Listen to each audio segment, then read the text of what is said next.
So friends ನಾವೀಗ gateway ಟೈಲ್ನಲ್ಲಿದ್ದೀನಿ. Create ಮೇಲೆ click ಕೊಡ್ತೀನಿ. ಸೊ ಇವಾಗ ಲೆಡ್ಜರ್ ಅಂತ ಬರುತ್ತೆ, ಲೆಡ್ಜರ್ ಮೇಲೆ ಕ್ಲಿಕ್ ಕೊಡ್ತೀನಿ. ನಿಮಗೆ ಈ ರೀತಿ ಬರುತ್ತೆ. ಸೊ IGST ಅಂತ ಟೈಪ್ ಮಾಡ್ತೀನಿ.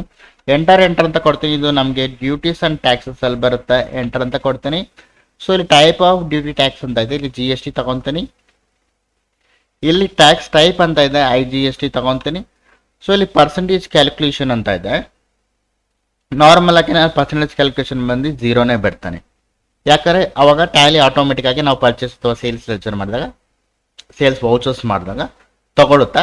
ಇನ್ ಕೇಸ್ ನೀವು ಓನಾಗೆ ಹಾಕ್ತೀನಿ ನಾನು IGST ಅಂದರೆ ನೀವು ಓನಾಗೂ ಸಹ ಪರ್ಸೆಂಟೇಜು ಬರಿಬೋದು. ಬಟ್ ನಾನು ನಾರ್ಮಲಾಗಿ 0 ತೊಗೊತೀನಿ. ಯಾಕಂದರೆ ನನಗೆ ಒಂದೊಂದು ಪ್ರಾಡಕ್ಟ್ಗೆ ಒಂದೊಂದು ಥರ ಇರುತ್ತೆ.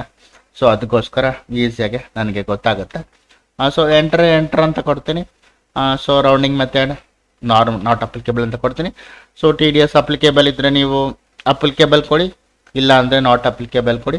ಸೊ ನನಗೆ ಜಸ್ಟ್ ಕಂಟ್ರೋಲ್ ಇಟ್ಕೊಂಡು ಅಂತ ಕೊಡ್ತೀನಿ, ಸೇವ್ ಆಗಿಬಿಡುತ್ತೆ.